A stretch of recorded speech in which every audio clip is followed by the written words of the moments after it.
Friends, ఇప్పుడే అందిన వార్త రాష్ట్రంలో కొత్త తరహా మోసం అనమాట. ప్రజలందరూ కూడా అప్రమత్తం అంటూ లేటెస్ట్ అప్డేట్ రావడం జరిగిందండి. సో లేటెస్ట్ అప్డేట్ మొట్టమొదటిసారిగా ఛానల్ వస్తే తప్పకుండా సబ్స్క్రైబ్ చేసుకొని చూస్తున్నారు, కానీ లైక్ చేయడం మర్చిపోతున్నారు. అట్లా లైక్ చేయండి, వెళ్ళకైతే వెళ్ళిపోతుంది. తెలంగాణ రాష్ట్రంలో రెండు రకాల మోసాలు ఉన్నాయన్నమాట. తెలంగాణలో డిఏపి అడుగు మందు కొరతను అవకాశంగా మార్చుకొని అమాయక రైతులను మోసం చేస్తున్న భారీ నకిలీ ఎరువుల ముఠ. అంటే మనము డిఏపి అనేది డీలర్ షాప్లో వద్దకు వెళ్ళి కొనుగోలు అయితే చేస్తాం. అలా కాకుండా లైసెన్స్ ఉన్న షాప్లో కొనుగోలు చేస్తే మనకు యూరియా ఏదైతే ఉందో డిఏపి కావచ్చు, ఇవన్నీ పంటకు ఎదుగుదల అయితే ఉంటుంది.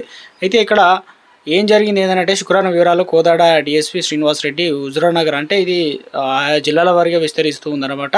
సో ఏం చెప్తున్నారు ఏంటంటే దర్యాప్తులో నకిలీ డిఏపి రవాణా మార్కెటింగ్ సంబంధించి విస్తరణ నెట్వర్క్ వెలుగులోకి వచ్చింది. వ్యవసాయ శాఖ అధికారులు అందిన విశ్వసనీయ సమాచారం మేరకు రంగనాథపాలెంలో గ్రామానికి చెందిన కొండేటి పిచ్చిరెడ్డి రైతులకు నకిలీ డిఏపి విక్రయిస్తున్నట్లు చెప్పారనమాట.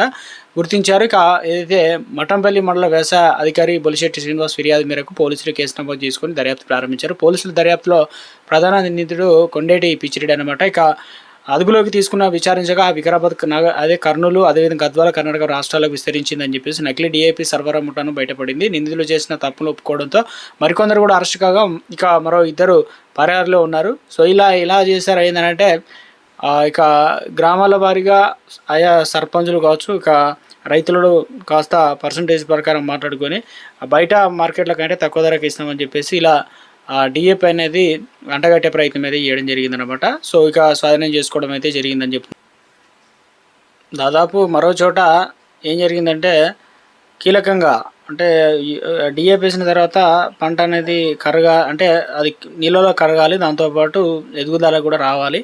అలా లేదని చెప్పేసి గుర్తించడం అనేది జరిగింది. తర్వాత నకిలీ అని చెప్పేసి గుర్తించి మోసపోయని చెప్పేసి కేసు కూడా నమోదు చేశారు. అయితే ఇప్పుడు నార్కల్ జిల్లాలో అచ్చంపేటలో మున్సిపల్ కేంద్రంలో సూపర్ మార్కెట్ డిస్కౌంట్ల పేరుతో వినియోగదారులు తప్పుగా పట్టిస్తున్నారని ఆరోపణలు వినిపిస్తున్నాయి. ఇక ఓ వినియోగదారుడు తెలిపిన వివరాల ప్రకారం Nikhil super market red label tea packet company ముద్రించిన ₹60 కాగా కంపెనీ ₹5 డిస్కౌంట్ ప్రకటించడంతో విక్రయదారులు ₹50 కావాల్సి అయితే ఉంది. అయితే అదే ఉత్పత్తి ధర ఇక ₹58 విక్రయించినట్లు బాధితుడు ఆరోపించారు. ఈ ఘటన పట్టణంలో వరుసగా ప్రారంభమవుతుందా?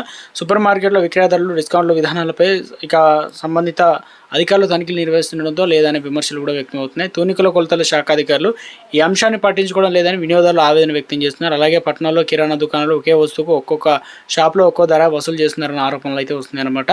సో అదేవిధంగా కిరాణా షాపులు సూపర్ మార్కెట్లో విక్రయించిన నాణ్యతపై కూడా అనుమానాలు వ్యక్తమవుతున్నాయి. సో ఇందులో భాగంగానే అంశాలపై అధికారులు ప్రత్యేక తనిఖీలు నిర్వహించి నిబంధనలు ఉల్లంఘించిన చర్యలు తీసుకోవాలని వినియోగదారులు అయితే కోరుతున్నారన్నమాట. ఆయా చోట్ల నార్మల్గా కూల్ డ్రింక్స్ అందులో పెట్టి తీసుకున్నందుకు ₹60 అంటే ₹5 ఎక్స్ట్రా అని చెప్పేసి ఈ రకంగా అయితే నడుస్తూ ఉంటుంది.